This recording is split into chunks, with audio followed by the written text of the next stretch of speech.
Shalom, holy initiates and holy adepts. This video is the first video in what is going to be a rather long series on high holy magic. These series of videos will initiate you very deeply into the holy mysteries and how to become even more possessed by the Ruach HaKodesh, that is the Holy Spirit.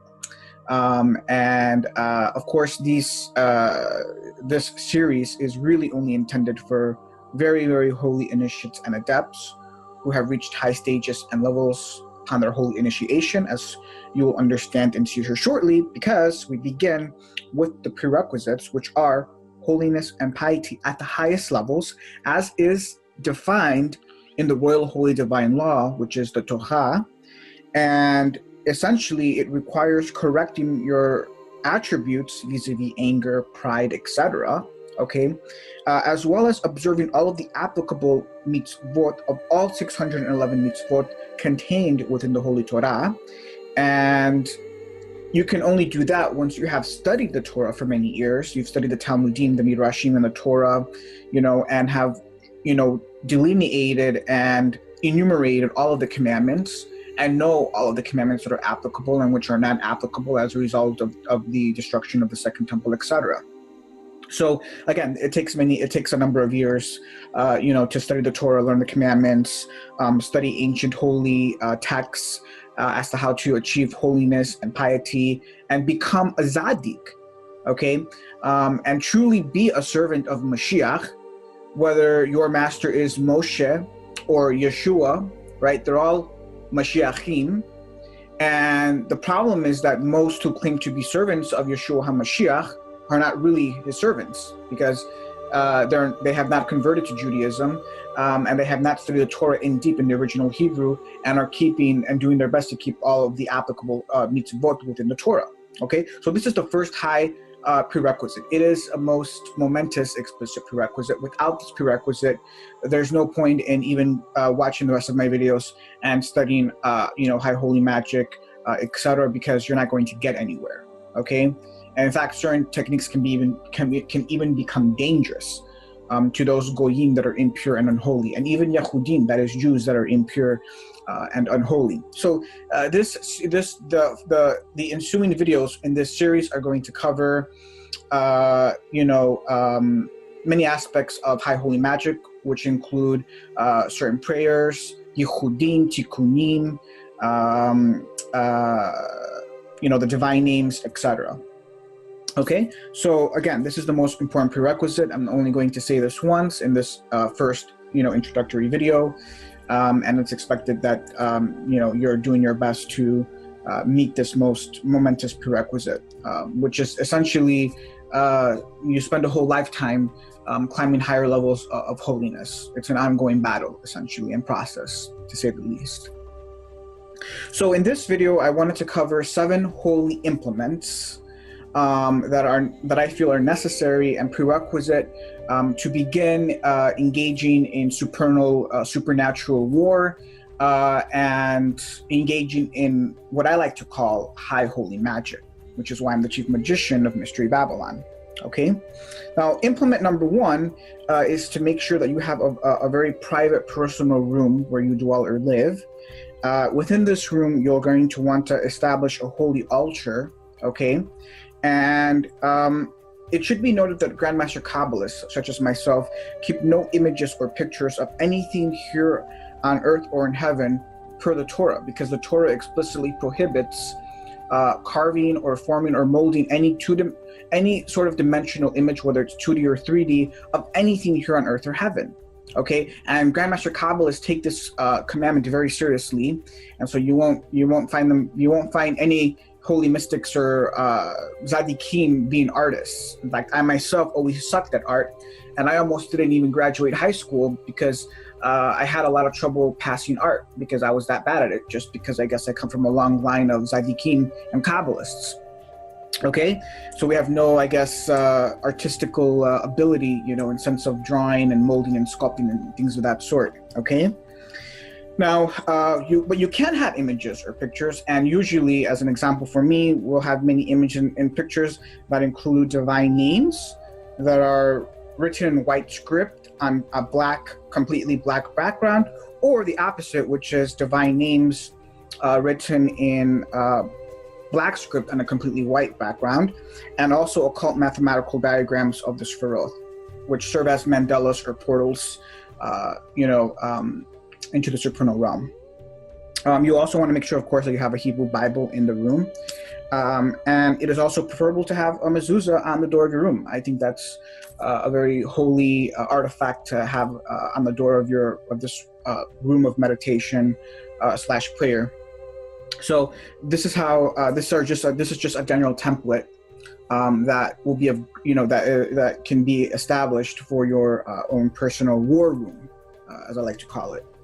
And having all of these attributes do a great deal in aiding your how can I put it, your holy work, so to speak. Okay, implement number 2, which is also extremely momentous, is to have a kosher talit that has zit on it, as well as a kippah or a head covering. I don't want to get too deep into why these are requisite and momentous, since I assume many of you listeners are advanced initiates and adepts. There's no need for me to tell you why this is important to have. But it's very important, especially when you're praying. You must make sure that you have a kippah on, and you have a kosher talit wrapped over you. All of the ancient grandmasters were never seen without these two, dress wear. Implement number 3, which is also extremely momentous, is to have high quality tefillin.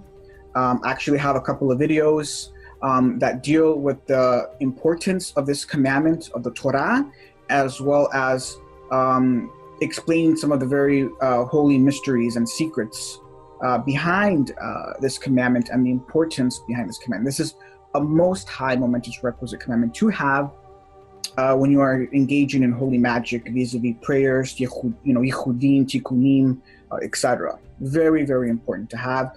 Usually a good set of high quality tefillin are going to fetch you anywhere from, a few $100s, like all the way up to, a few grand. Okay. The more expensive, the higher the quality is. So again, very, very important to have. And to know how to, and also to know the ritual as to how you are to put them on, because the ritual of donning tefillin is a very exact ritual, and it's very important that you know how to do that. But I assume that many of you initiates and adepts are advanced enough that you know how to don on tefillin. Implement number 4, which is of the highest importance, is to make sure that you have an incense cauldron with the necessary artifacts that come with it, like the tongs, charcoal, spoon, etc. Okay, and the sand as well. Okay, burning incense the way the ancients did is the most powerful and potent way to burn incense, which is why I prefer you doing it the old-fashioned way, which is with a cauldron and charcoal and sand, etc. Not the modern way, which most people do, which is to burn cones or sticks. That's fine. You can do that if that's what you prefer. But if you really, really want to, what's what I'm looking here for? If you really, really want to strengthen and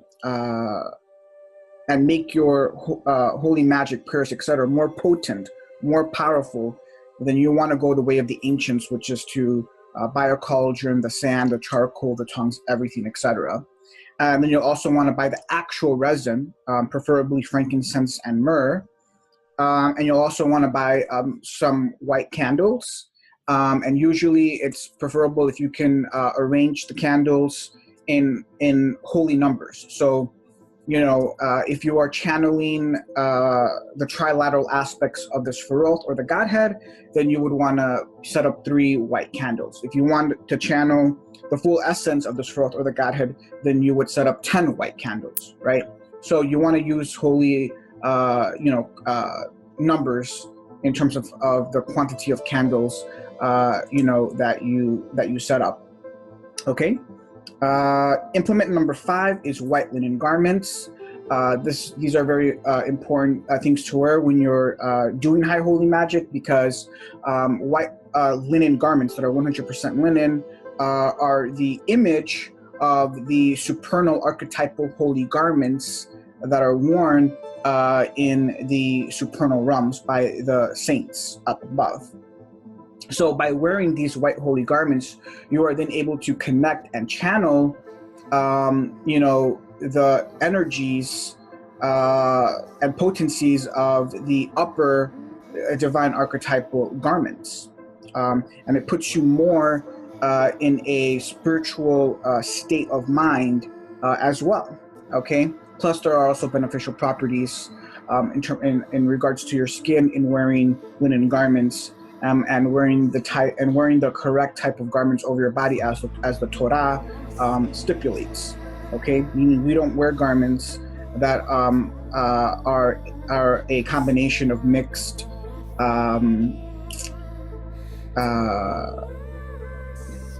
mixed threads, or however you would say it. Like you don't wear a garment that's 50% wool and 50% linen. That garments must be homogeneous in nature. Okay, as is stipulated by the Torah. Implement number 6 is not necessarily requisite, but to me is highly preferable. It's a small prayer rug. This is like what you see in many ancient books, films, etc., where they will display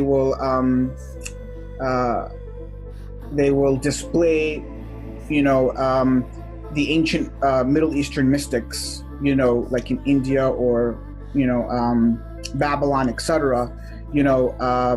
Usually Sufis, that they would be flying, like if you know that famous movie Aladdin, here you have a Middle Eastern Babylonian man who's flying on a carpet, right? Because it's a long ancient tradition that actually comes from us Hebrew Israelites, and was also established by our cousins, the Yishmaelim, which are nowadays known as Arabs or Muslims, which is to have a prayer rug, because when you become a mystic and you become initiated, you get to a certain level or point where you're spending most of your time in prayer and in supernal battle, and in such, there are certain correct poses that must be established when you're praying, which I will go into more detail in later videos, that will put you in a much more comfortable state if you have a prayer rug, right?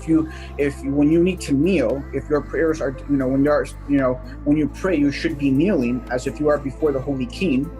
It is much more comfortable to be kneeling on a very nice, cushy prayer rug than on actual bare, hardwood surface. Okay, so I recommend a nice, I myself have a very nice, elaborate, very comfortable, cushy cashmere, prayer rug. Okay, so I highly suggest to get one, especially when you're traveling and you need to pray, on the go.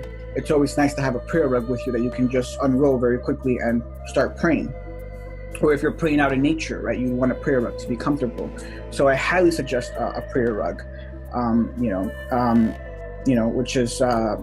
which might even serve as your vehicle when astral projecting into the higher supernal realms. Implement number 7 are Kabbalistic Sidurs. The two main Sidurs that I recommend, which really the most famous, most powerful Siddur by all Kabbalists, Grandmaster Kabbalists, etc., is considered the Siddur of the Rishash, which is the acronym of a highly initiated Grandmaster Kabbalist known as Shalom Sharabi, who's from Yemen, who lived a couple hundred years ago or so. And this is the most popular, famous Siddur. In fact, it's always out of stock in many Jewish bookstores here in the U.S. Usually you have to order it from Israel directly. But this is the number 1 Siddur that I recommend, which contains many Yehudim, Tikkunim, and Kawanot. And then the second one, just as relevant, is Sha'ar Rak HaKodesh, which is Gate of the Holy Spirit by Chaim Vital, which contains a number of Tikkunim and Yehudim as well. So of course, these Siddurim are going to be completely in Hebrew. But even if you don't know Hebrew, the supernatural power that these Siddurim contain and possess is so great that you should purchase them and have them in your home near you even if you don't understand the Hebrew. Okay, so that wraps up the 7 holy implements that I would say are prerequisite in beginning to truly begin a full-blown, nuclear war against the evil inclination, and begin to not just that, but also to get your third eye open, obtain prophecy, and cleave. The most important thing of all of these, to cleave to your one and only true Creator, which is, Elohei Israel, Elohei Abraham, Elohei Yitzhak, Elohei Yaakov. Okay, this is the whole reason behind all of this high holy magic, is really to cleave to Ha Elohim. And when that happens, everything else just comes alongside with that, whether it be meeting divine figures like Mashiach, healing people, obtaining prophecy, etc. So I would, for the purposes of the ensuing videos, the ensuing videos will assume that you have obtained all of these implements and are ready to begin to use them in your walk with Elohei Israel. Shalom, Amen.